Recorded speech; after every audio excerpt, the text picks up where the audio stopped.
A lot going on here, a lot of emotions running high after seeing, what a mother sees and doesn't like. I want you to take a look at it and then we'll get into it.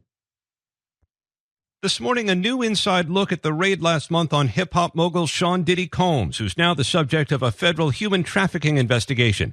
His ex-girlfriend, Misa Hylton, with whom he shares a son, posting this video, edited and sped up, showing armored vehicles in the driveway of his Los Angeles estate and heavily armed agents from Homeland Security investigations moving in, guns drawn. Two of Diddy's sons, Justin and Christian Combs, seen here detained and later released. It's protocol during searches, but Hylton posting the overzealous and overtly militarized force used against my sons Justin and Christian is deplorable. If these were the sons of a non-black celebrity, they would not have been handled with the same aggression. Misa Hylton, Diddy's ex, mother of his son, standing in her truth. See what else she has to say. According to Atlanta Black Star, Sean Diddy Combs' ex, Misa Hylton, shared disturbing footage of the raids by Homeland Security at the music mogul's homes amidst multiple accusations of sex trafficking. Hylton is the mother of Diddy's 30-year-old son, Justin Combs, who was present at the raid on his father's home in Los Angeles. There you see Misa Hylton. Here's what she said online. Enough is enough. Did Justin need several laser beams from firearms pointed at his chest? Did Christian need a gun pointed at the back of his head while he was handcuffed? She continued. How many times have we seen young, unarmed Black men not make it out of these types of situations alive? She's asking. She went further. My son's attorney, Jeffrey Lichtman, is investigating the excessive use of force, which was unnecessary and certainly not required by this search warrant. And we will fight for justice utilizing every imaginable resource. I'm not with the propaganda. Let's remind you what led up to all of this, because it was an extreme show of force, though none was ultimately used. Thank goodness. With millions watching and many people benefiting from this program called Indisputable, we just need 1% of the viewers to become a paid member so we can continue to bring this content to you. Now back to the show. Diddy was first accused in a federal lawsuit by his ex-girlfriend, Cassie Ventura. Last November it was. In the $30 million complaint, Ventura accused Combs of forcing her to have sex with other men and of sexually assaulting her. That lawsuit was settled the following day for an undisclosed amount. Several more lawsuits, though, were filed after three women and a man, producer Rodney Little Rod Jones Jr., accused Combs of sex crimes. Jones accused Diddy of drugging him and claims that he later awoke naked, dizzy, and confused in bed with Diddy and two sex workers. According to The Hollywood Reporter, Sean Diddy Combs' ex-girlfriend, Young Miami, is now being roped into his legal troubles, accused of transporting narcotics for him in additions filed Monday to Rodney Little Rod Jones' lawsuit against the rapper mogul. That's according to updated court documents.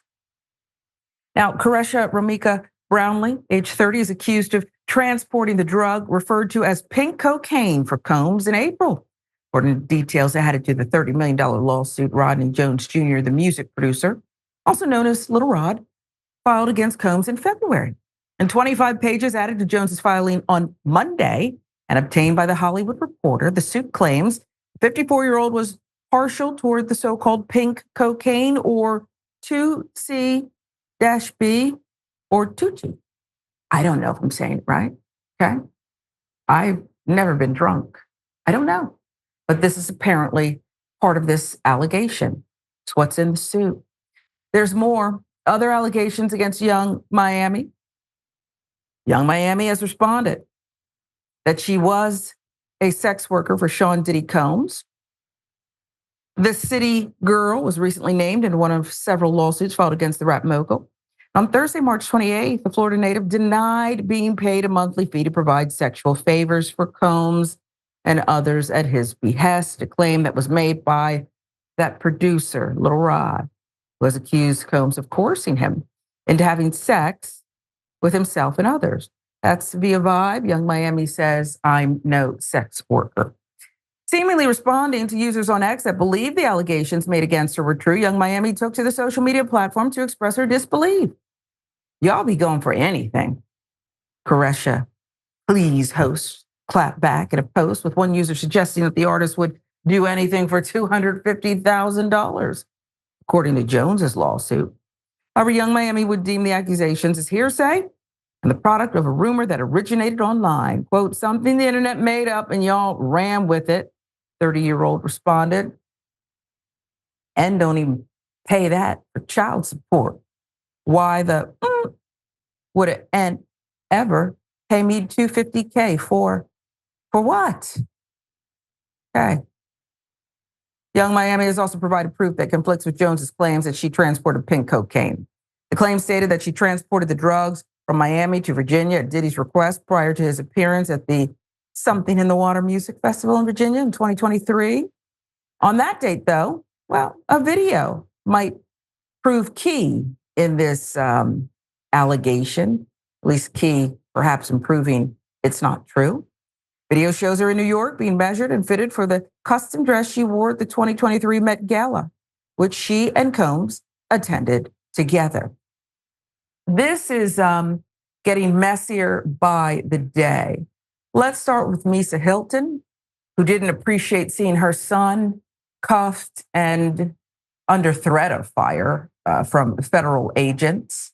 And I started to think about it when the mother, who has nothing to do with these allegations, made this post via Instagram. And I thought, well, maybe she's right.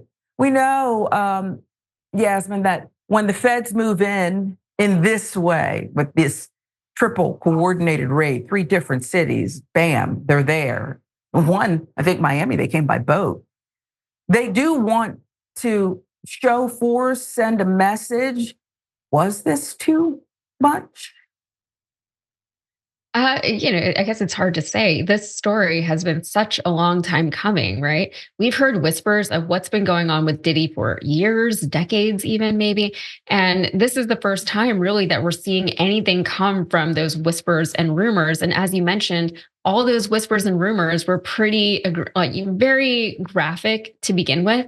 So maybe it is a show of force that they're trying to be like, nobody do this anymore. But, for as long as I can remember, Diddy has been surrounded by a shroud of mystery and suspicion regarding what he does in his free time. Of course, nothing is confirmed yet as far as allegations against him, but I do have a feeling that this is just the beginning of this story. Now, all of that said, that's not to discount the point that his ex-wife was trying to make regarding her son.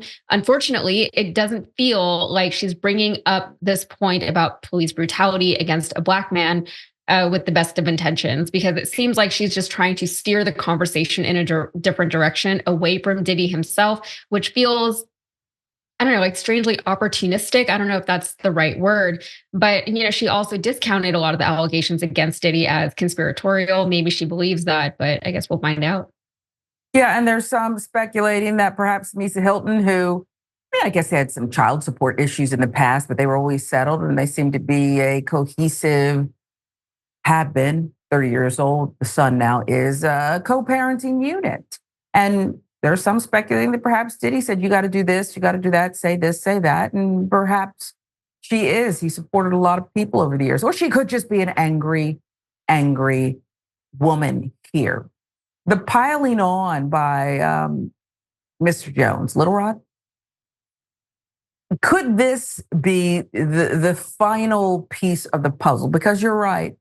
These aren't things that have just kind of been, beneath the radar, so to speak. Diddy's been asked about these things over the years and has been playful with some of these allegations, Breakfast Club interviews, other things I've seen on the radio. He shows up and he's kind of unbothered by it. At least that's been the past. And now we know he's flying here and there.